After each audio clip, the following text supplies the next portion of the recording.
Come on, demons. Come on, demons. Come on, demons.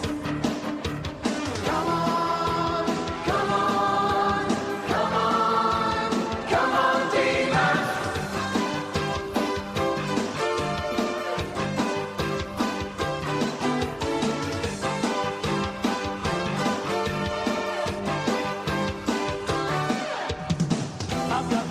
Good evening, Demon fans, and welcome back to the Demonland podcast. My name is Andy, and well, it's been 212 days since that famous come-from-behind victory at Cardinia Park, where we claimed top spot and the minor premiership. And unfortunately, Geelong have ripped that spot from our grasp, but hey, we have no control over other matches. We can only control our own destiny. And tonight we'll discuss the grand final rematch that was almost like a peek through the looking glass of our drought-breaking premiership. Joining me tonight to break down the win is veteran Demonlander George. Good evening, George. Good evening, Andy. Good evening, Binman. Good evening, Demonlanders. Isn't it great to have footy back with the crowds that we're allowed to cheer and yell and scream our heads off again? The Demons are still winning, and despite Geelong's effort, we're still sitting close to the top of the ladder, but we've got a premiership in our back pocket. It was absolutely fantastic to be back at the footy, screaming my lungs out. Those umpires, they didn't cop it enough, I don't think, when I was at home, shouting at the TV. But you really, at home, you don't get that release that you get at the footy, like when you kick a goal, that roar that comes out of your mouth. At home, you're excited, but it's not the same when you're doing it with, 40,000, 50,000 other fans. It's just amazing to be back at the footy. Someone who wasn't at the footy due to some isolation issues, Bimman. Good evening, Bimman. Good evening, Andy. Good evening, George. Good evening, Demonlanders. And yes, I think the COVID gods decided that my Joe Rogan gag last week was way out of bounds and as a result told me that I had to be in isolation for a week and miss the footy. So couldn't believe it. I wasn't nearly as vocal as you by the sound of it, sitting on my couch where I watched the grand final. That was one positive, is that it was very much a replay for me because I was in exactly the same spot. But the umpiring, that end of that first quarter, it just showed, didn't it, the impact a decision can have on the game, both of those free kicks near the end, but in particular one against Smith for God knows what, to Waitman, really brought them back into the game, didn't it?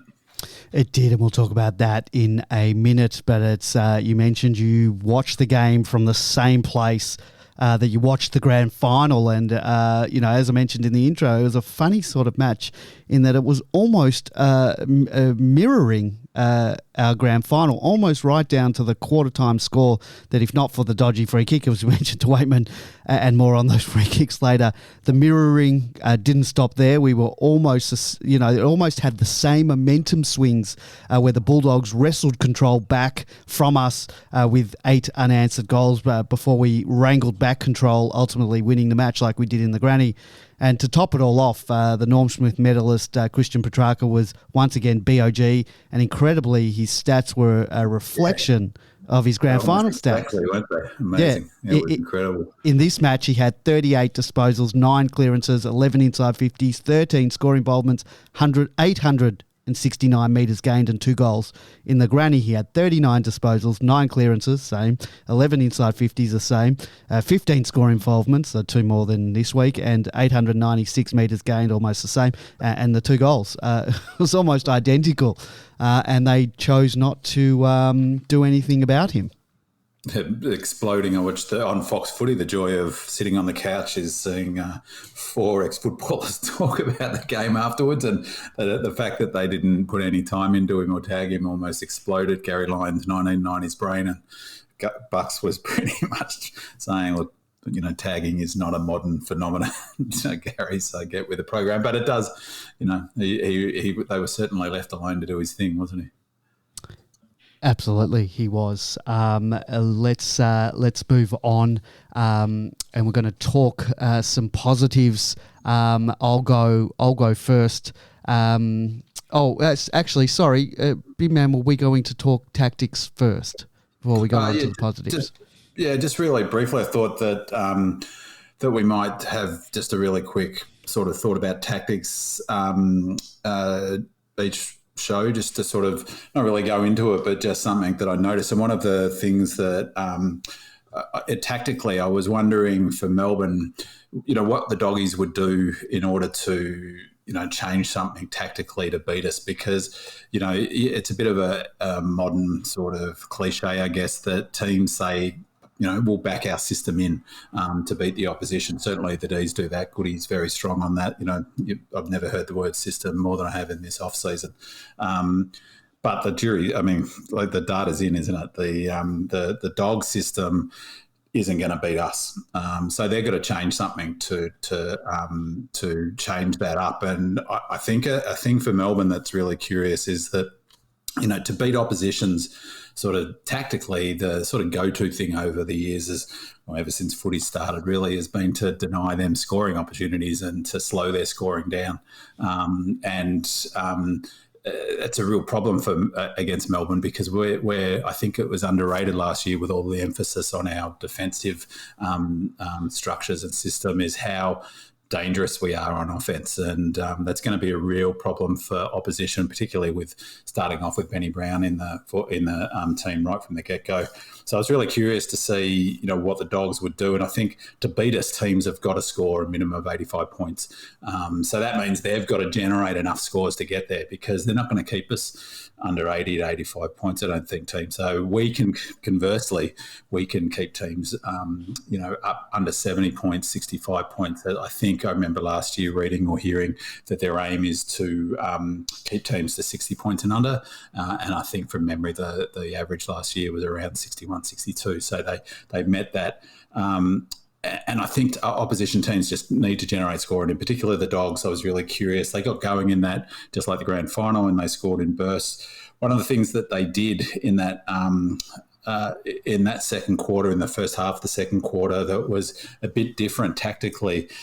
Two things: they had Libba on a half forward flank. I'm not sure whether that. Obviously, I'm not sure whether that was a tactical move, maybe to change the setup in the centre to get some more run out of there, to be less focused on winning that contested ball, or whether he's just not fit or they're trialling something else. But Bailey Smith certainly played some more time in the centre than he did last year. The other thing that they did, which is really tactically a bit different for the Dogs, is that not so much going through the corridor. They love to do that, but we take that corridor away.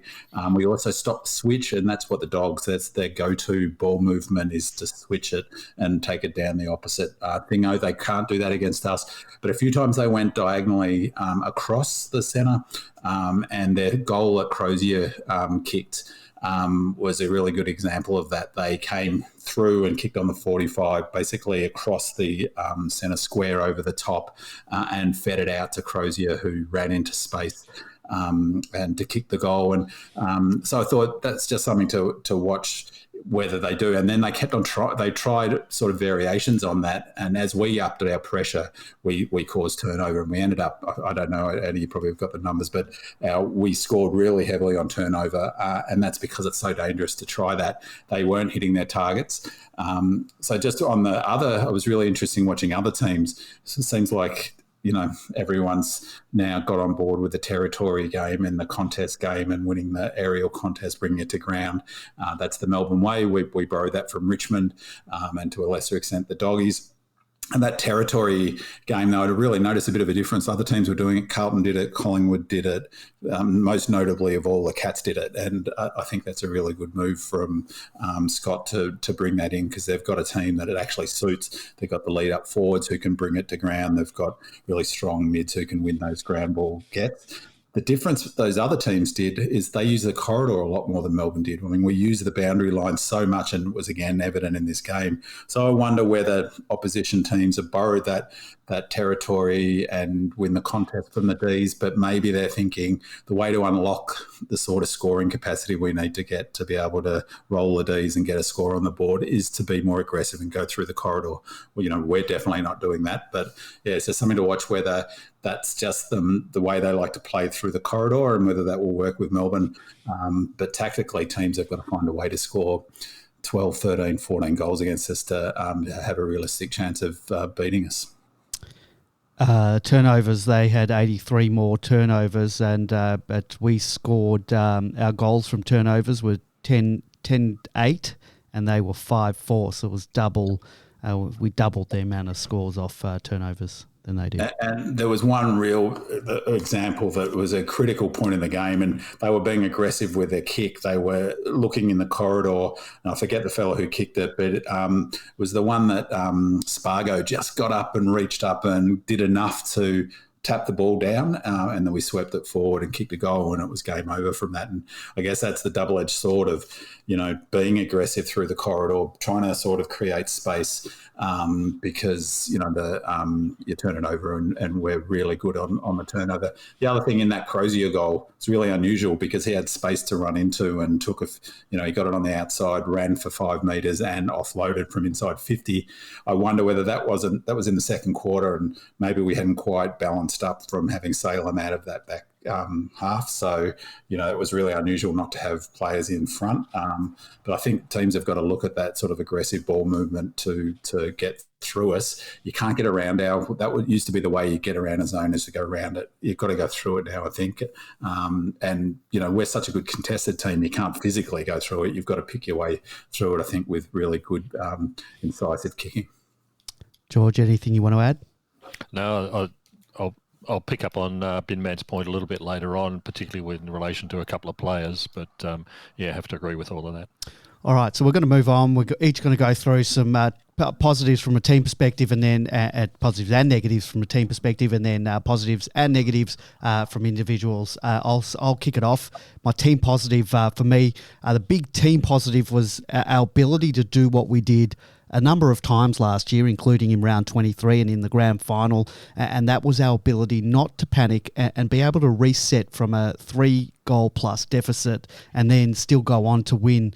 Having watched the brilliant After the Siren doco on AFL On Demand, which I highly recommend everyone stop listening to this podcast, go watch that and then come back. It showed Goody mic'd up on the boundary, and it was clear that Goody never panicked, even when we were 19 points down. And this was evidence when Harms got clear from the stoppage and kicked that beautiful pass to Fritsch. Goody confidently turns to the players on the bench and says, "Here we go, lads, hold the fort, away we go." And it was like he knew the tsunami that was coming. And based on that vision, I have absolutely no doubt that this was his attitude on Wednesday night. And more importantly, he has the team believing that it's possible to come back from being 22 points down like we were on Wednesday night, as long as we continue to do the Melbourne way, what they call the Melbourne brand. And we're able to just reset. And if we go and we just, from that point on, clean slate, let's just go again and again and again. And and incredibly, and this is seemingly impossible, he has me believing that it's possible, because Melbourne teams of the past, and I've got to stop thinking and talking about Melbourne teams of the past, because this team is unlike any team that we've, in our lifetimes, certainly people of our age, guys, have never seen the likes of this. So we've got to stop saying Melbourne teams of the past would have just got rolled, because they would have. But this team doesn't, and they have that ability. They believe in themselves, and they're happy to reset and go again, because I thought we were gone for all money. 8 unanswered goals, and I'll talk about that because it's one of my negatives a bit later. But yeah, this belief for me is a huge positive. Can I just say that's really interesting? Such a coincidence you noted that, because that comment that he said about "that's it, fellas, hold the fort and then go" sounded like a mantra, and I was going to note it because it was exactly the sort of point I was making last week about how central controlling the momentum is to Goody's way of coaching, and that in that. As we've talked about, in that period, they just didn't score enough. We held the fort and then go. And I think that's what we do. And in fact, this game, in terms of it being a mirror of a grand final, it was actually the second quarter in this game, last Wednesday's game, was the second quarter and the third quarter from the grand final added together, because they got away, but we held exactly like you just said. What we did in the third quarter in the grand final, we picked up halfway through that second quarter. And what was really impressive, a positive for me, is that the players did it on the ground. I mean, they did the same thing in the second quarter, but they didn't have the benefit of the halftime break to reset. They did that themselves on the ground. So I thought that was really interesting, Andy, and it was interesting you picked that up, because for me, it's a really central thing about Goody's philosophy of coaching. George, your team positive? I think the biggest team positive that was evident in this game was, firstly, before the game, that we lost four out of our 7 basic defenders down the back line, and then in the first quarter we lost Christian Salem as well. I just love to bring out a little quote from Caligula's cohort about that, where he said Salem spent less time on the ground than Ron Barassi at this game.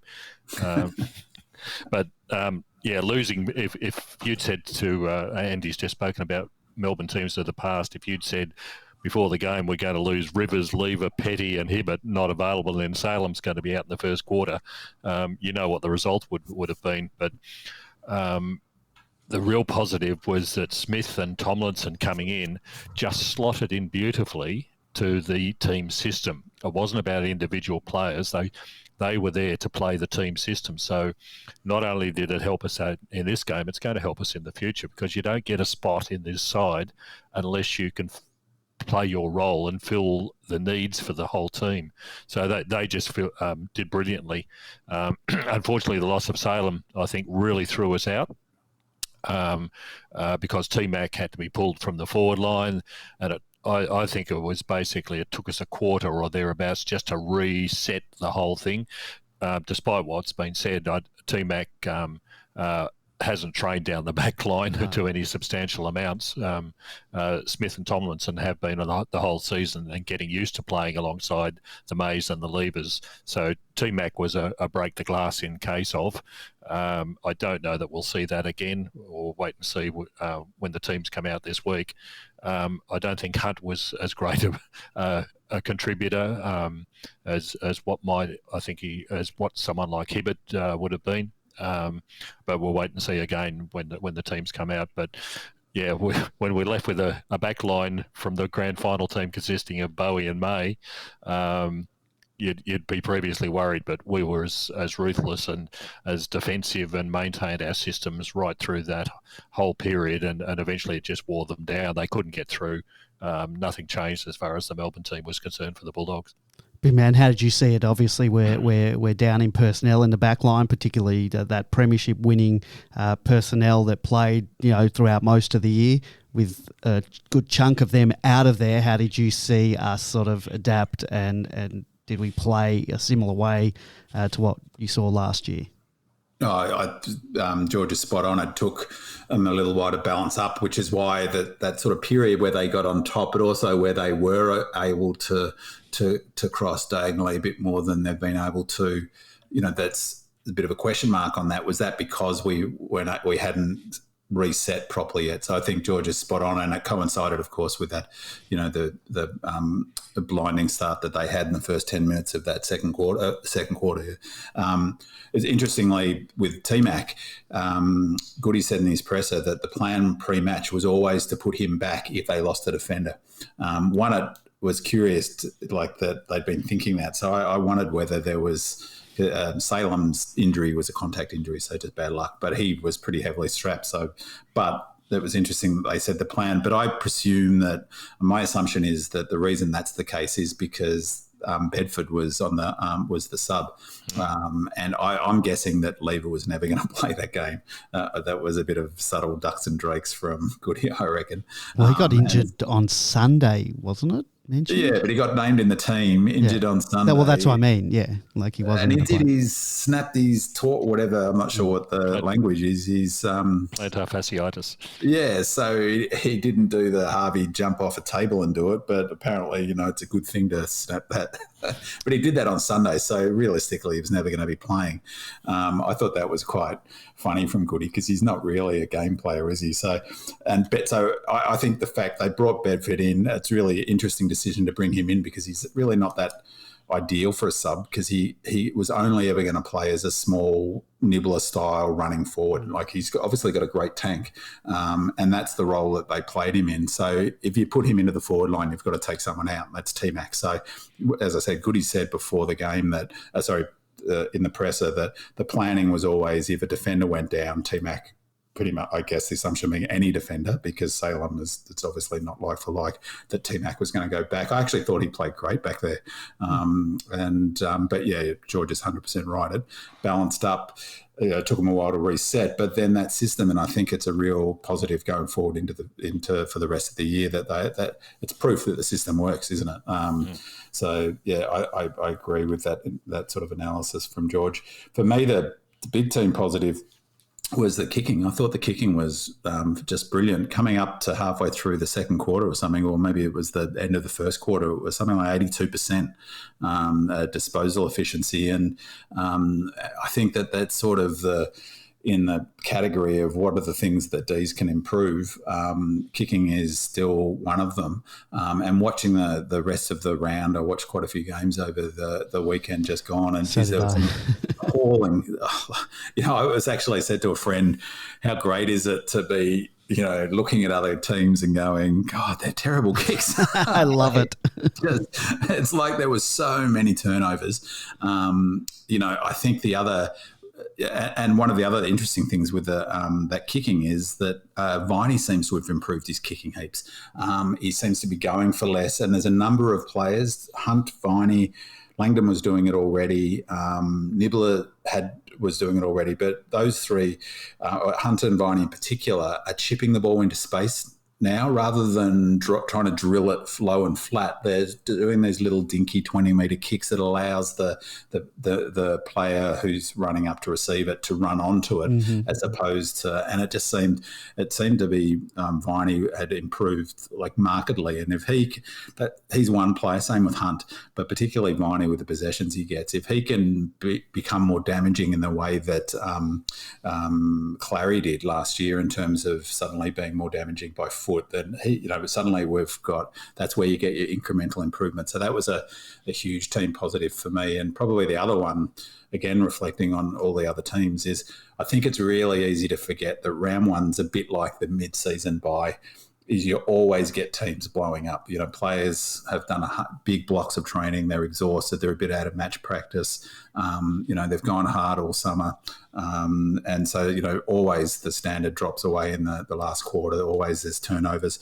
We look super fit. Of course, it's sort of a bit coming, it's a bit like normal, transmission resuming with unfortunate injuries we've got, but we look super fit. And that was one of the reasons I was never not confident we'd come back in, even more so than the grand final, because they looked like they ran out of legs, the Dogs. I'm not sure what you fellas thought, but in the third quarter, they looked out on their feet, I thought. Yeah, I'd agree with that. Given the numbers that a couple of their runners in Bontempelli and Libber and Hunter, who, while Bontempelli had an ankle injury, I think in the third quarter, only had 17 possessions in the whole game. Libber with 14 and Hunter with 13. That there's either something wrong with them or they simply weren't fit. Yeah. And I mean, he looked. Bont looks like, I know he hurt himself during the game, but he looked like he was a bit proppy coming into the game, I thought. Yeah, I agree. And what George? Can I ask what's your take on how they played Libber? I have no idea. I honestly, when they started the game and I saw Libber sitting in their half forward line, I'm going, what in the hell is going on here? He is their best extractor, and he's not in there to start the game. It was, he obviously isn't didn't perform at all in that role. They only used him fleetingly, but they were also doing the same with Bontempelli that I saw. He was either off the ground for long periods of time. But really, I've got no idea, and I suspect that Beveridge was trying all sorts of things or trying to get other people in the middle a bit more. Bailey Smith had a huge amount of time in the middle.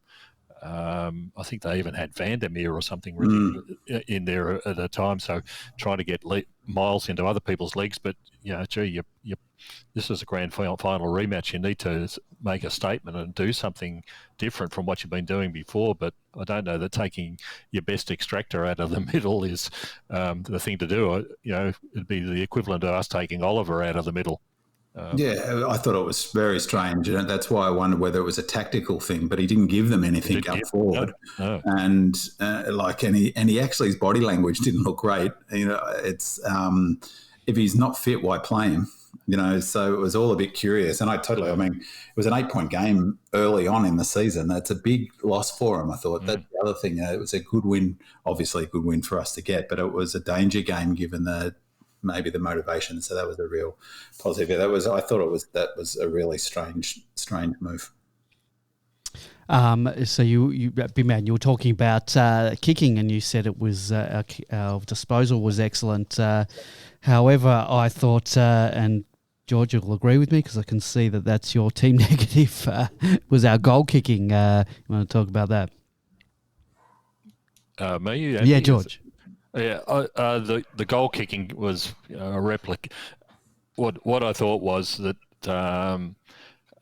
at that sort of period again, exactly like the grand final, in that period about 10 minutes before the end of the third quarter and the first 10 minutes of the fourth quarter, we had, on my count, we had 5 shots for goal, 4 of them set shots, all easy set shots relatively, and 1 on the run. Sparrow, Jackson, Bedford, A and B, and Fritsch, and we got the grand total of 5 points out of it. Now, if we'd kicked 5 goals, because they were all very gettable shots, that would have been a 10-goal win for us, an absolute repeat of the grand final. The game would have been over again by three-quarter time or that first couple of minutes in the final. So it's a concern that in the grand final we didn't miss anything, but we saw a number of occasions last year where accurate kicking cost us dearly. So I hope that that's not going to be the continuation in the coming games.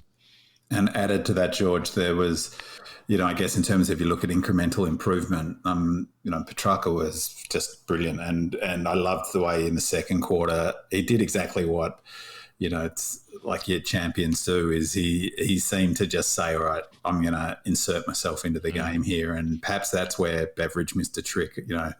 As we've talked about, we don't, tagging is not really a thing, but, maybe to look to block him or something, and to really put some work in, because that's when he went to work. But his kicks inside 50, in that third quarter, perhaps it was the last quarter, maybe it was the last quarter, he, under no pressure, he missed, after a beautiful chain of play, he missed Cozzy, who probably needed a bit of an easy goal or two just to get him into the game. He missed the kick by a good 20 metres, put it straight over his head. So if he can clean up those inside 50 kicks, it just, it's a pretty good cake already, but that'd be icing on top. My negative... as positive as my beliefs is that we can reset and come back from a deficit, I'm equally negative about our ability to concede a run-on of goals, or more accurately phrased, is our inability to stem the flow. And yes, I know that we have that ability to overcome it, but I'd prefer that it didn't happen. And we did have the injury to Salem, and that sort of upset things in the back line. And yes, I understand that there'll be ebbs and flows and momentum changes during games, but 8 unanswered goals is totally unacceptable, even with a couple of dodgy free kicks amongst them. Is it a concern, the 8 unanswered goals, a concern to either of you guys? It could be, depending on the game, but those goals were spread out over, like the grand final, was spread out over a reasonably large period of time, and once again, just reverting to what was said before about that mic'd up documentary from Goodwin. The momentum does change. You've just got to wait for it to happen. It seems to be the nature of the game, not just our game, but it seems to be the case in a lot of games where teams just get a run on. You've got to weather it as much as you can. we've been, again, you heard Goodwin talking about creating density in the back line. The forwards have got to help when we're in one of those situations. And if you've got the systems and the belief that you can come back from that, and it's only a matter of time, and when it does turn, the opposition have spent all their petrol tickets, and then you really rip them open, as we've done, on a number of occasions, not just at the grand final, but during the whole final series and before that as well. Look at the last game of the season where Geelong were 44 points up, or wasn't it, and thought they had the game well and truly sewn up, and we came back and had the belief and just executed what we needed to do. No, yeah, I mean, it's a bit of definitely it's a negative. But I was reflecting on it, Andy, in terms of if you include that game, so the 25 games that we played last year, the home and away in the finals, and this game, so a body of 26 games, it only happened 3 times. That it's less concerning for me that there was 8 goals in a row, because 2 of them don't count for mine. They're at the end of the first quarter. So it's the 6 in the second quarter. That's definitely a concern, and that's what happened in the grand final. Just is it a concern? Yes, the team wouldn't be happy about that. Comfortable that we can come back from it. We had to stop their momentum and get the game slowed down. And we did that. But looking at those 26 games, it only happened 3 times, didn't it? So twice by the Doggies, and in the round 23 game by the Cats. So it's not like it's a massive sort of issue that keeps on repeating. And what I'd say is both those teams are top 4 teams. Well, in terms of, they're the best, they're our competition. So, they're good teams. The other thing is that at least 2 of the goals from the Doggies, and if you think about the round 3 of them were, round 23, 3 of the goals in that burst, and in the grand final, a couple as well, were those ones where they win the centre clearance and get it out the front. So I think, as has been talked about this round, that's, the teams are setting up to like, it's a bit of a risk reward, is that, if you lose it, maybe we were setting up positively. If you lose it, then you're going to give it out the front. So, I mean, and the other thing is Norton was on song. Norton had a great game. I thought he was terrific. He's a really excellent player. He barely kicked I think he kicked 2 ground ball gets last year goals, and he got 2 in this match. Very picked it up clean. Also the goals that they got, the other part of it is that the goals that we give up a bit is that the small mediums hitting, winning that ground ball. So, yeah, it's a little bit of a concern, and it's sort of, they stopped that run. It's a bit silly. It's a bit funny to think that the Dogs needed to kick more in that run, because what did they kick 6 in that second quarter? It was 6, wasn't it? Yeah.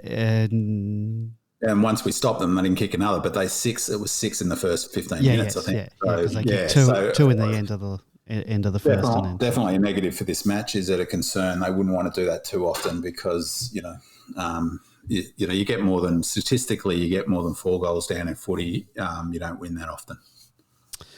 Big man, you want to go with your negative? Yeah, I guess the negative for me, and it's a bit hard to the flip to it is a positive, but the negative is injuries. Like Salem, 6 to 8 weeks. Hats off to Weber. He nailed that. He predicted on Demonlands 6 to 8 weeks, and I predicted 2 to 3 because I'm more optimistic than him and have no idea about the injury that he received. So Weber not only got the weeks right, got the exact injury right. So that's a real, that's a real negative. And Hibberd, it's also, his injury is a calf. Is it? Is it a calf injury, or he's a sort of player you don't want sort of soft tissue injuries at his age. You've got Rivers. I'm not quite sure what that injury was, but I think that's a lower ankle calf thing too. So his is a knee as well. So are they negatives? I mean, definitely it's a negative, but it's happened. Is it pointing to something? Is it luck? I think is it Selwyn? What's his name? The new fitness guy. Yeah. Selwyn Griffith. Selwyn Griffith. He's on a hiding to nothing a bit, isn't he? Because he's going to be compared to, to Burgess and, something like Salem's injury is not his fault. But, as in terms of a negative, those injuries are not great.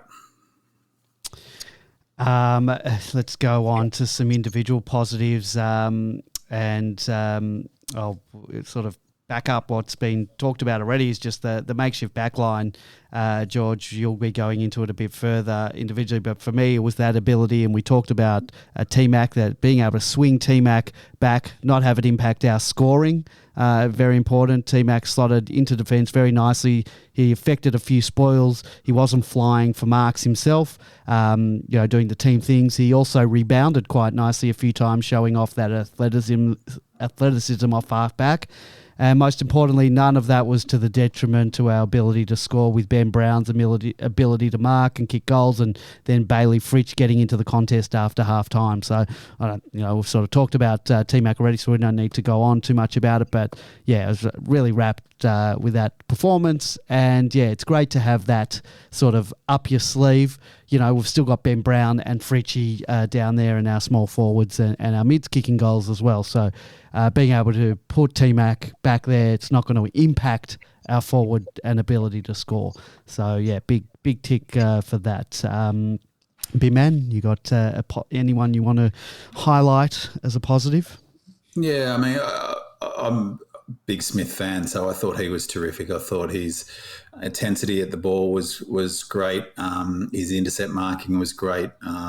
As I noted in the season preview, I think his coverage for Petty, if Lever does come back, I think that probably Tomlinson will come out and Smith will remain in that role. I thought he was great, actually. The other positive, I know you mentioned Hunt, George. I agree. Didn't have a massively good game, but I thought, there were a real positive was a couple of things. One of which was he won a couple of one-on-ones, and it's never been his strength. I thought he was terrific last year, Hunt, and particularly in that mid-season period when it was really Nibbler and Hunt who were the only players. I remember we talked about it. Were the only players who improved their ratings, their rankings during that period. I thought his intensity at the ball was great. His tackling was great.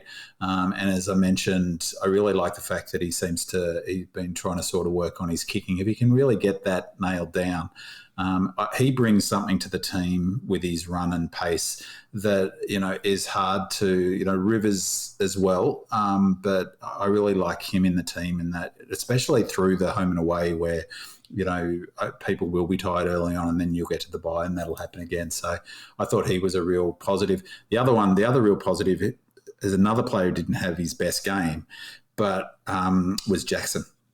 That mark he took and went back and slotted it from, just on 50 was that mark will be having opposition coaches just going, oh, what do we do? Because if he starts dragging those sorts of marks down in our forward line, he timed it perfectly, he got up high, he looks like he's built his upper body a little bit.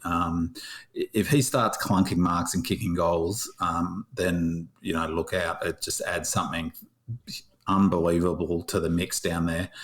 So, yeah, for me, that was a real positive, just a glimpse into what he might bring if he can sort of improve his forward craft.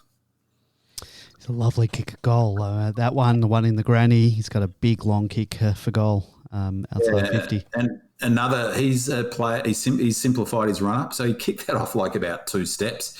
That goal from outside 50, as you say, is a nice long kick. So, he's if he can be getting them outside there, well, he's going to be even more of a weapon than he is. George, go ahead. I was just going to make a quick comment. Do you think Hunt has a role, though, the way the defensive structures are set up? What I mean by that is, as a half-back flanker, effectively, the most important thing to the team is being able to deliver the ball up the ground. So that's why Salem is so critical to the structures that the team has, and also the way that Bowie has fitted into the side. Whereas Hunt is a run and carry player. Yeah. And my while the fans love watching him sprint through the middle of the ground, if you're a full forward, you'd be horrified because you don't know whether he's going to keep running or whether he's going to kick the ball to you. So I think he's already been instructed to take it back a step or two. And does that take away his one wood? Yeah, potentially. I mean, I see your point, and I think he's sort of competing with Rivers a bit, isn't he? But Yeah. but it's worth keeping in mind that he was in that team to round, what was it, 18, 19 of the season, and all things being equal, if he didn't get that untimely injury, would have probably stayed in the team. Yeah, he would have had a premiership medallion around his Yeah, exactly. So I think you make a good point, George. I mean, what he's good at is we're a territory team. He gets territory with that kick, but maybe, you know, if he can work on those kicking, maybe it just means that he's going to be more of a damaging. He's always going to be an attacking sort of halfback flanker, but I thought in a setup where we needed someone one-on-one, he was good on a number of occasions one-on-one. But yeah, you're right. I mean, it really is Rivers, and I mean, Rivers is out at the moment, but they play a very similar role when you've got Bowie and Salem in the team. Yeah, it'll be interesting what happens there once we have a few of those players back from injury.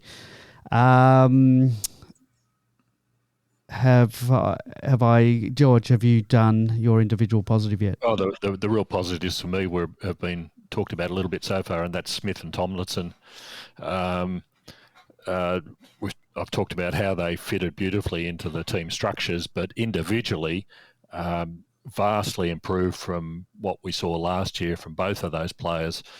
Smith's probably his biggest failings have been his inability to read the play, and he quite often got out of position, whereas in this game he really did exactly what he needed, and he was absolutely where he was needed every single time. I was really, really impressed, and it really shows the benefits and the credits that must go to the coaching staff over the summer period that he has just slotted in to that role perhaps that Petty was playing really, really well, and without the failings that were evident there last year, even though it's only off one game.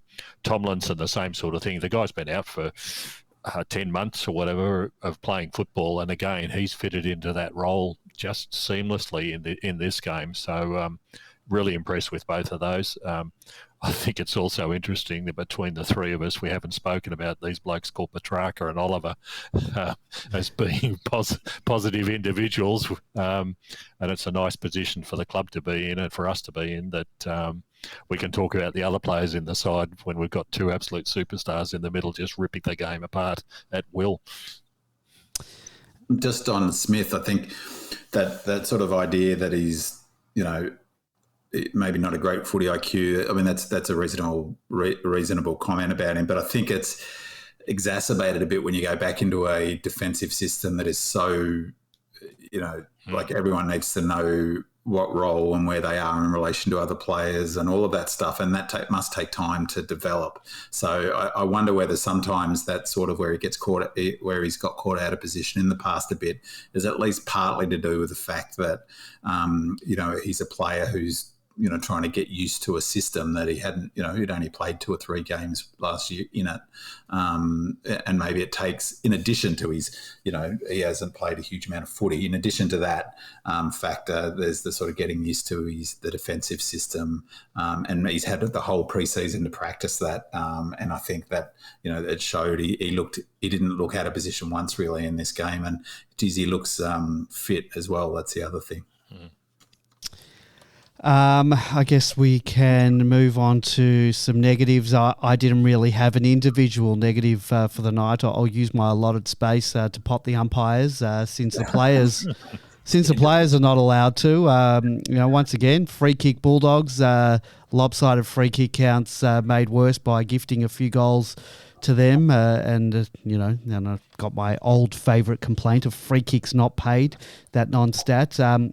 8 free kicks for English, 6 free kicks against Max, 5 free kicks for the Dreamboat Bailey Smith, and 7 free kicks against DeClary.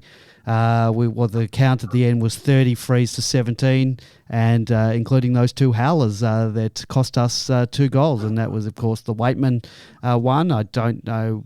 Is that a free kick, do you think? I mean, his eyes weren't for the ball, but he didn't make any contact. Of course, it's not a free kick. It doesn't matter. I didn't make any contact. There's no way that's a free kick. That's right. Yeah, we don't hand out free kicks for threatening to run into someone. Yeah, to look glaring at him with intent, or there's no way in God's earth that's a free kick. I reckon, Andy, that it just showed. I thought the grand final was umpired super well, and it goes to the point that we made all last year about how it's been ignored for basically ever, investing in umpiring as such a critical part of the game. If you compare that game, how it was umpired, to the grand final, it was complete chalk and cheese. And I can't remember off the top of my head, but the numbers were a lot more equal, obviously. But it's not really about the differential. I mean, that's a ridiculous differential in this game. But, for me, that free kick, I don't know the umpire who made it, but that speaks to, I guess, the skill of an umpire is in his brain. He's thinking Smith is going to give this free kick away. So he's ready to blow the whistle. It sort of happens, and instinctively he blows the whistle and then realises straight afterwards, oh, hold on, that was a mistake. The best umpires have got the same ability that the best players do. They've got the ability to sort of, time slows down a bit. They think that's going to be a free kick. I'm going to blow my whistle. No, he didn't make contact. I'm not going to blow my whistle. Play on. That was a really good example of how significant it can be. They went into that quarter time with momentum. We'd smashed them in that first quarter. As George noted, we didn't take some of our chances. There was a dubious free kick before that. I can't recall the specific of it, but I think it was down. We didn't get one. Track didn't get one in the lead up to that first goal that they got for the match. We should have had the ball trapped, and then that Waitman goal was just a no. But that changed the momentum. They came out in that second quarter with energy, and right from the get go, they suddenly, within a blink of the eye, they had 5 unanswered goals. So it's just. Every week it sort of highlights to me how important it is to get the best umpires umpiring. And it's ridiculous that, you can have home and away season sort of not ruined, but, impacted so much by umpiring. And then, you come finals, they sort it out. George, you want to go with the negative? Probably a contentious one here. Harms and Brayshaw. Binman didn't get to see the game, and one of the advantages of being at the game is you can see what's happening up the field and behind play. Binman highlighted before the importance to the Dogs of the switch, that they actively seek to move the ball very quickly down around the other side of the ground. And previously, and particularly in the grand final, that was well covered by us. It's not the first kick in the switch, which is the critical one. It's the second one. Where it goes up the ground, and it requires the wingers in particular to basically cover the ground across the whole width of the ground to get there to stop the kick. Now, we saw plenty of examples in the grand final where the Dogs had nowhere to go. They do the switch and stop because there was nothing down the line. In the second quarter, when things weren't stable, Brayshaw was on that wing, and he wasn't running in exactly the same way as what he was in the grand final, and the Dogs got those switches through. Harms, but Brayshaw after halftime changed and stopped the switching occur where he was responsible for it. Harms was notorious for the whole game of being 5 and 10 metres behind his man, who was the one who was that second kick target. So I was yelling and screaming at Harms to pick up his man when they've got the possession, and he's just well behind and creating the overlap that the Dogs needed. You just have to shut that down like we did in the grand final. So for those 2 players, Brayshaw only for certainly one quarter, but Harmsy for the whole game, you got to do more than that, son, to stay on this side. Yeah, Harmsy didn't have a great game, but he also didn't play he didn't play a huge amount of time in the centre, did he? He went in there a little bit, but that was interesting. They had Nibbler in the centre for the first time. I hadn't seen him get as much time, and Harms is at his best, I think, as we've talked about. See ball, get ball, put him in the middle. He can get a bit lost, and I see your point about Gus, but I thought he was terrific when he went back sort of pretty much as a halfback flanker and Jordan to the wing in that sort of second half of the second quarter and into the third quarter. Gus was important, but just shows how important, doesn't it? Like, that's what you miss when you're at home. I had no idea how much running he'd done, and I had no idea, for instance, it was hard to see where players had set up. I didn't see Shaki was on the wing and you just don't see the amount of running that, for instance, Bedford did. I was really amazed at the sort of kilometres or the distances that Bedford ran, and you just don't see that at home, obviously.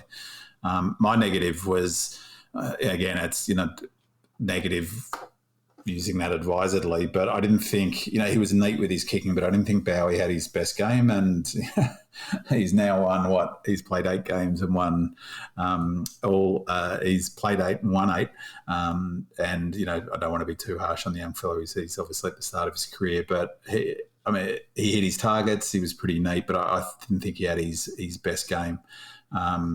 He's got a big job now because he's really the obvious player to pick up Salem's role, and it'll be really interesting to see, how they look to, because the model that they landed on at the end of last year was basically 2 Salems, Bowie being one of them, Salem being the other. I think they'll look to replicate that, but who that is, it'll be interesting to see. So, maybe even Laurie gets a look. All right. Well, let's move on from that game and let's talk about the upcoming game. We might start by talking about the ins and outs before we talk about the opposition and how we see the game going. Obviously, Salem's going to be out. We now know that it's a 6 to 8 week injury, and that's a huge loss. Not one that we can necessarily cover in terms of class and poise that Salo adds to the side, but we can adequately cover the position. But whilst we've got a plethora of premiership backs unavailable, it's making me a little bit nervous. If Lever's fit, I guess he slots back in the side. We know Goody doesn't make unnecessary changes. Consistency was the key last season. However, in a season that season wasn't marred by a whole lot of injuries, so that task was easier to accomplish. The injury list today lists Rivers, Hibberd and Lever as tests. Petty's still 3 to 4 weeks away. Gentlemen, what changes do you think we'll make, if any, and what you would like to see? You mentioned, B-Man, you might like to see Laurie and things. Yeah. So, George, I'll go with George first, and then B-Man, you can chime in. I think it all basically comes down to the results of these tests. With Lever, Hibberd and Rivers, I saw the brief bit on the news tonight. I think they're reasonably confident about Rivers, although he had a knee brace on at the training session they filled. But if any of those come back, I think we'll be in a far better position, and that'll determine who might come into the side. I don't think we're going to see T-Mac down back regardless, and the reason I say that is because the Suns were using Melby Chol as their full forward this week.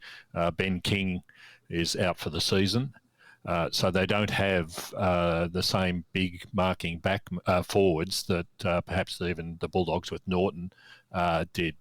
Their Rankin kicked 4 goals for them this week, so it's more critical about the small backs and someone to shut down Rankin. I seem to recall that Smith had played on him last year. I'm not sure about that, but maybe you guys know better. So in the absence of the forward threats, I don't think we need anything more than May, Smith and Tomlinson. And then if you bring back a Hibbert or a Rivers, you solve basically both your major defensive problems that you might have against the Suns. So I think I'd prefer to see T-Mac up the front, simply because it affects our forward structures as well. It wasn't a surprise to me that Cozzy didn't have a great game because everything, all the attention was thrown on Ben Brown, and he was fantastic, but he was getting 2 and 3 defenders all the time simply because T-Mac was down the other end of the ground. Yeah. I mean, I thought Ben Brown played fantastic, and how great is it to have a full forward who you're pretty confident is going to kick the goal when he gets his chance. So it's not just that; it's his marking ability. He marks the ball at the highest point. His arms are so long, and we've discussed this before. You just got no hope of unless you chop his arms. You're not stopping him from marking it. No, that's but you make a good point about taking T-Mac out with Cozzy because it just means that it's not going to come. I mean, they didn't get many intercept marks back there, and that's one of the things I'd be a bit worried if I was a Dogs fan is that they maintain this defensive model where they stand in front of the defender. Forward, and it's like, well, this didn't work against us last year. They didn't get any intercept marks hardly. But having said that, one of the things that T-Mac does, he brings the ball to ground for the Cozzies and Spargos, but he also blocks. They block for each other super well. So you take him out of there, and it's one less player to block for Ben Brown. But you're right, Andy. I mean, he's brilliant the way he can stretch up. Just a couple of things on Ben Brown. One of the things, one of my pet hates is not when umpiring's up there is bad commentary.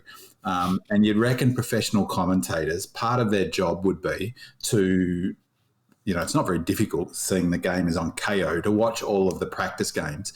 And when Max Gawn was lining up for the goal, I thought of you, Andy, at that game at North Melbourne, the one where he outside 50, I was thinking to myself, he was lining up, he's going to play on here and cut to his right, and he'll kick this just like he did down at Casey. Not a single commentator noted that he did that at Casey, and it was a replica goal from just outside 50. That was a just total bomb. And the other one was that they were saying about Ben Brown. What will he do here? When he had that banana goal. Yep.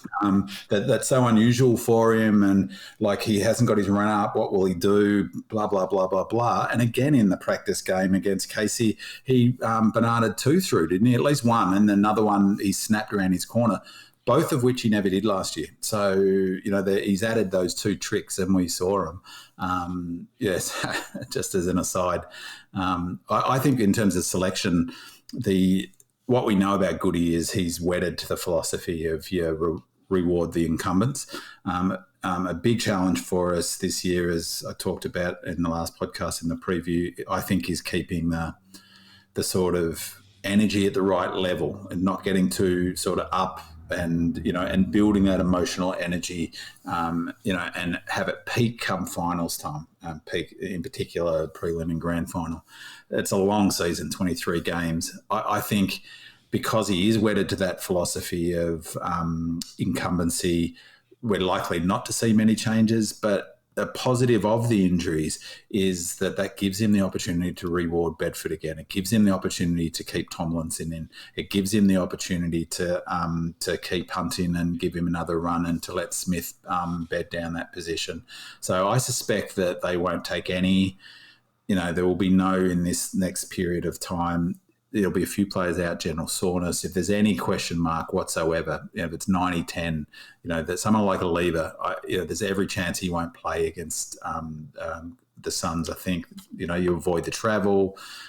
Same goes for Hibberd maybe. Rivers would be a good one to bring back in because he strikes me as the sort of player you want him playing footy, don't you? And I just has a little query about those injuries in terms of those young fellas coming back after a grand final win and having their first short pre-season. So, but I would be unsurprised if we make no changes and they don't take any risk. Obviously they'll need to bring someone in for Salem. I said Laurie before, but he doesn't seem to be in the frame. There is a talk about Dunstan. He was an emergency in the practice game, I believe, and he played well in that on the same day the Casey practice game against the Blues. He racked up a heap of possessions. the question a little bit would be maybe they'll give Bedford a run on the ground, and I don't know who could then go back. So maybe Rivers in for Salem if he's fit. Otherwise, I would be not shocked if it's sort of no change apart from replacing Salem. So the Suns, they looked an impressive unit over in the West, albeit against the injury-riddled Eagles outfit. They won their first game ever in Perth against West Coast. They were full of legs and running in the last quarter, as you would expect from a young, fit side. However, they will be now coming off a 6-day break, a late flight across country home. And in contrast, we've had a nice 9 or 10-day break. How do you see the game going, fellas? Big man?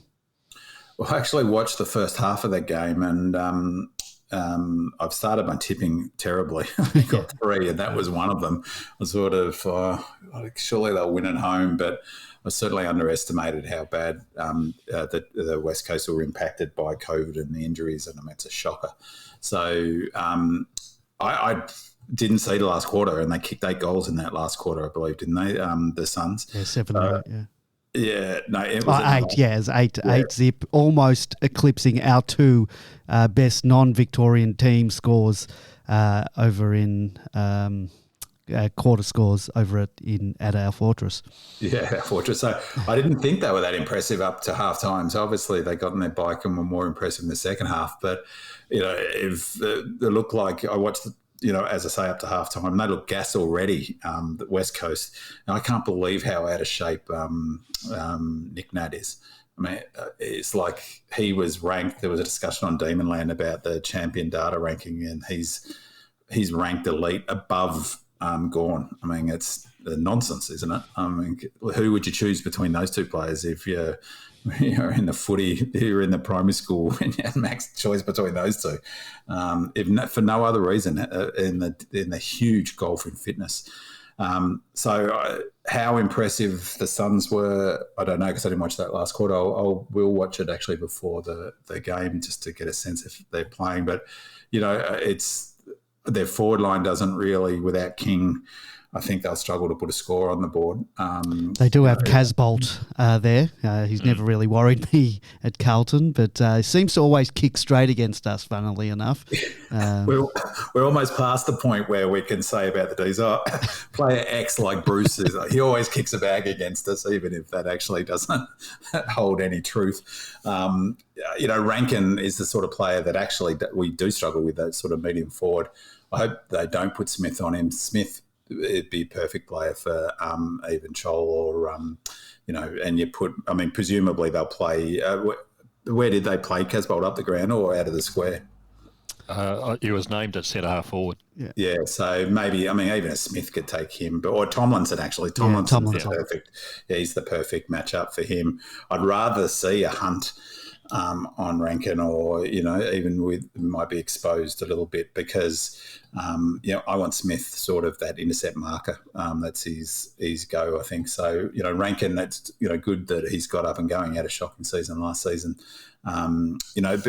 Rowell, he looked like he's back to his first season and his best, and he's a beast of a young man, isn't he? And then you got Miller as well, who's no slouch. Yeah, Tug Miller's a runner, so it's a big game for them. I would certainly, of course, we won't take it lightly, but you make a really good point, Andy, about that. That's a big disadvantage, having 6-day break against us, because that was one of the real positives of the Wednesday night game, is it gives us a good chance to sort of balance up, go into that game, get the flight up to to our second home for a season up at the Gold Coast, and that's the biggest trip in footy, going across to Perth. So that is if you look at the statistics of teams coming off a 6-day break over the journey, there's a clear statistical disadvantage coming off a 6-day break. So not always, because there's always a sort of the exception that proves a rule. But that is a big disadvantage for them. The other thing, I think, is not a disadvantage. It's good for them that they won, but it means that they're sort of psychologically, they're not fear going down 2-zip. Whereas they've got at least that win under their belt. It's no shame to get beaten by Melbourne. So, they approach the game maybe subconsciously a little bit differently if they were, maybe a bit more desperately if they'd lost that game. George? I'm a little bit more wary of the Suns than most people at this time of year, and the reason is that they're a young side that runs on adrenaline and momentum. In 2020, they won 3 out of their first 4 games, including the Eagles, the Dockers and Crows. Last year, they won 3 out of their first 7, which included Collingwood and the Swans. So at the start of the season, they've got those young, enthusiastic legs which can take you a long way and get you over the line and unexpectedly against some of the higher ranked teams. I don't put any value on the Eagles because the Eagles, to me, were going to be a top bottom 4 side this year. They've been decimated by injury and age. It really has come home to roost if Eagles roost. In a big way for them. So the 6-day break will be advantageous to us. And I don't think, look, they've got some seriously talented young players. They're not quite there yet. Rail is fantastic. But if Rankin hadn't kicked 4 goals off his own boot in this game, it would have been a very different result. I think Chol got 2 and Casbolt got 2, but that doesn't. Their goal kicking comes from these small forwards in particular. Hopefully, we know all about that. They're going to be more of a threat to us than perhaps what people think at this time at this point in the season. Yeah, that's right. I mean, also playing at home, it's interesting because, again, going back to my point about how great it is to watch other teams and think, geez, they're terrible kicks and not think about the Ds as, it's going to be steamy, potentially wet, definitely steamy, humid. There's rain predicted. I know it's a sort of week out or whatever now. So, that should favour us because of the myth of that those sorts of conditions level teams up. Well, I'm firmly of the view of the opposite, that, the more difficult the conditions are, the greater the gulf between good teams and bad teams, and particularly kicking. But also our game plan is, how often last season did we get back into games when the rain came because we win contested ball? So it's really a bit about I'm confident if we bring the right attitude and we bring the running, that sort of running that you talked about Harms not doing, you get 2 or 3 players doing that, and then, that's enough for our system to not work effectively, and then we're open to a loss. So, it's really, there's no evidence to suggest we won't go in with the right mindset. And I think that's something that Goody's done really well right through his coaching tenure, is to, ensure that there's always a focus of respect on the opposition. I don't see that as a risk. It's, I guess subconsciously always the risk being, do we take it a little bit easy? It doesn't feel like, I don't know what it feels like for you guys. It feels like they've come back switched on, confident, but without being over the top. And, if we bring that psyche to this game, we should win. But I think you're spot on, George. I certainly won't be underestimating the Suns, and it's likely to be a closer game than what many people tip, I think. Hopefully, it's not as close as that game a couple of years ago where T-Mac managed to kick a point in the last microsecond of the game. Yes, because more importantly, Andy's up there, and he'll definitely have the heart attack this time. Absolutely. I'm just looking at the weather for Saturday. Gold Coast area cloudy, high 70% chance of showers, a chance of a thunderstorm, light winds becoming 15 to 20 k's during the day. Possible rainfall 3 to 10 millimetres. But I know, having been up to the Gold Coast many times, often you have a look at the forecast and it says rain, and it's beautiful sunshine for the entire day. But we are playing at night. But that's what I'm saying. It's very unpredictable. You can't go by, and that's from personal experience. You can't go by the weather apps. They're never right for that area. You're up at Gold Coast more often than you are at the MCG, Andy. I know, I am, but You've had a bad run though. Every time you go up there, there's COVID scare or floods. Or... Well, I got caught in a flood a couple of weeks ago. I wasn't in the flood, but where my car was, I couldn't get out. So my car is up. I managed to get to the Gold Coast, and it's up there waiting for me. So I'm going to be driving it back. So yeah, I haven't had good luck up at the Gold Coast, and hopefully my run of losses interstate will come to an end this week. And if you remember, I went to the Adelaide game last year, so hopefully a better result. Yeah. Well, I think we might end it there. I think we've kept it relatively not short and sweet. Do we want to talk about the coaches' conference after? Well, we can do that. We'll do that quickly. So Luke Beveridge sort of imploded or exploded at reporter Tom Morris, and obviously the issues with Tom Morris afterwards are a separate issue. But it seems that Bevo got his knickers in a knot over, there was certainly some type of leak going on inside, it appears inside the Bulldogs camp, and I think Bevo was frustrated at that, took it out on Morris. George, what's your read on the situation? We spoke about this briefly before, but to me, Bevo is a coach under extreme pressure. And I think what we saw in the coaches' conference was a symptom of that. He's just had his team have their pants taken down in a grand final. He's just had his team similarly pantsed in the first opening round of the season after promising to the Bulldogs boards that he was the one who made the mistakes in the grand final, and the same result has happened.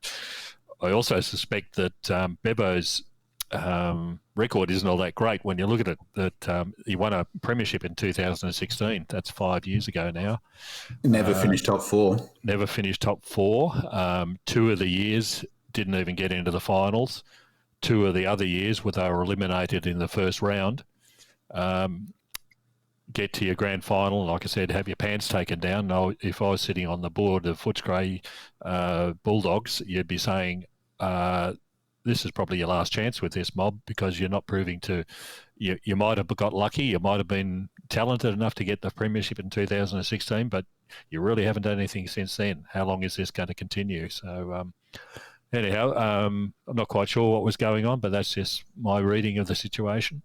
It was extraordinary. And funnily enough, I think Goody would have been fine. Like, the story was about Beveridge, not the fact that, exactly what you were just saying about the Dogs. They had all pre-season to get ready psychologically, game plan, tactics, the whole sort of kit and caboodle for that game. And it looked weird. Some of the stuff we were like lever down back where forward was weird. Just the whole, I thought tactically that they didn't try much defensively. They got some problems. They didn't, Martin was out, but that ruck is a real issue for them.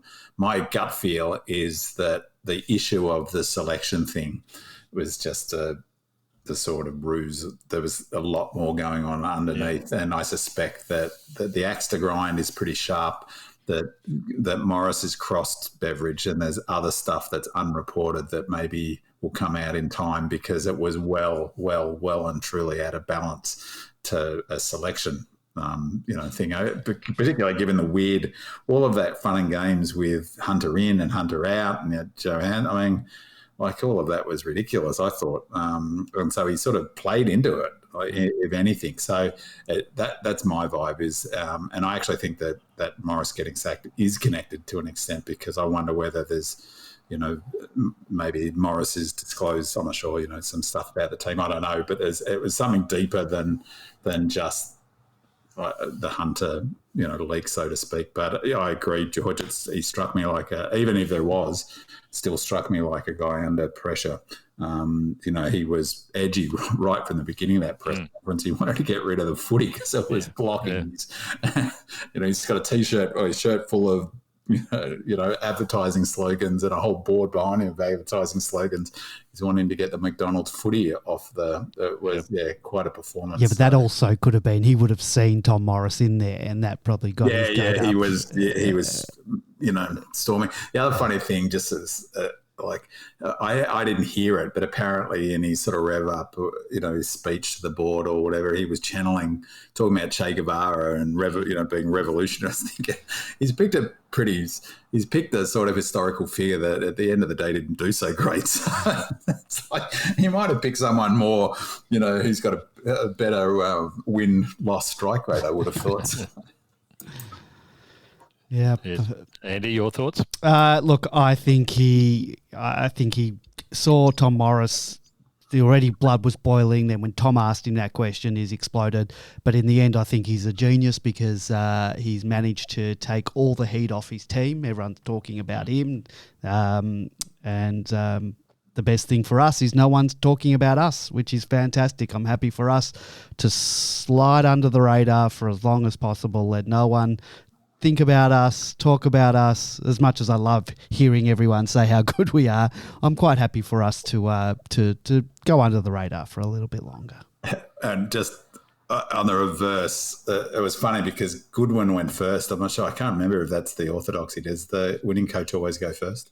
I don't know whether that's but he went first in that presser, and he was asked about the Hunter palaver.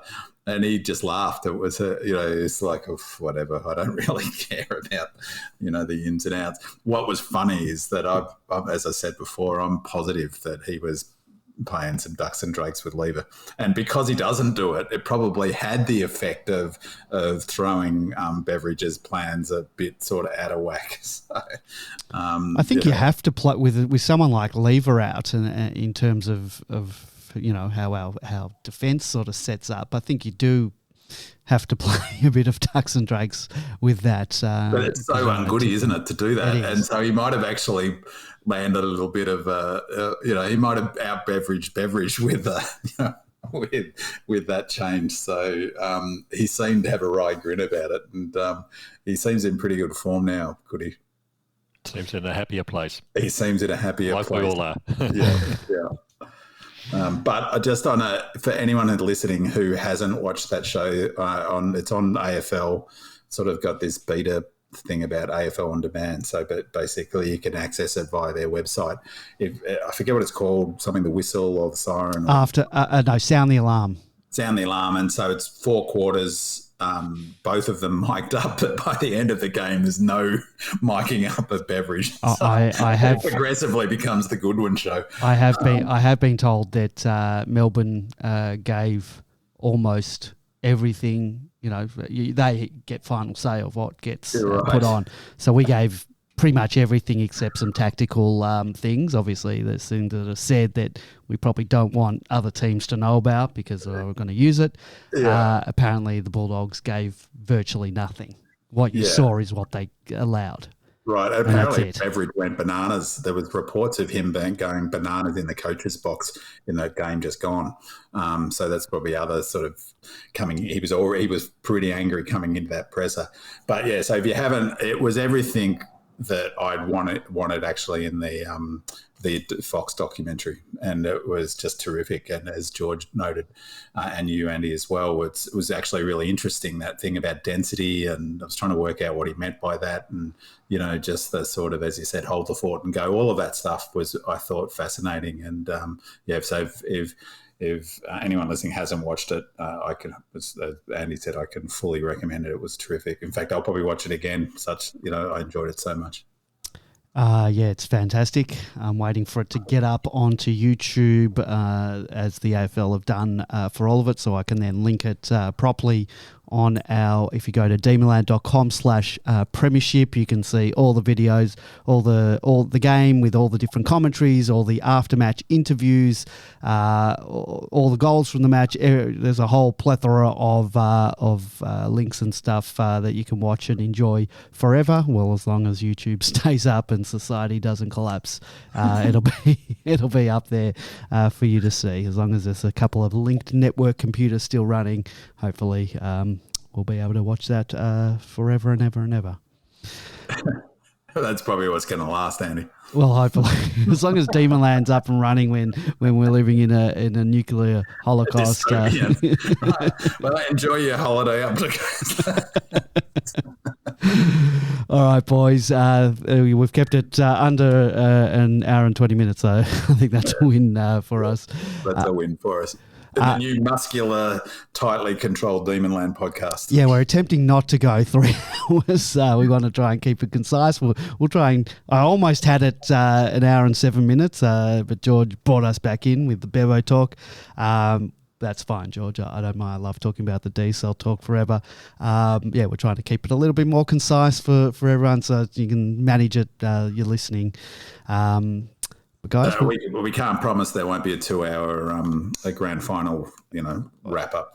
That was a 3-hour. I'm sure we will do that. And, if we have a loss, who knows? We could be unleashing. So you never know. We'll try to keep it concise. But we have to talk. That's what we're here to do. All right, guys. Thank you very much for joining me again tonight. We'll be back next week. I'll probably be doing this on the road. I'm going to take my equipment up with me because I'm driving back from Queensland. So I'll see you on the road somewhere. Let's go, those Demons. Go Red Legs.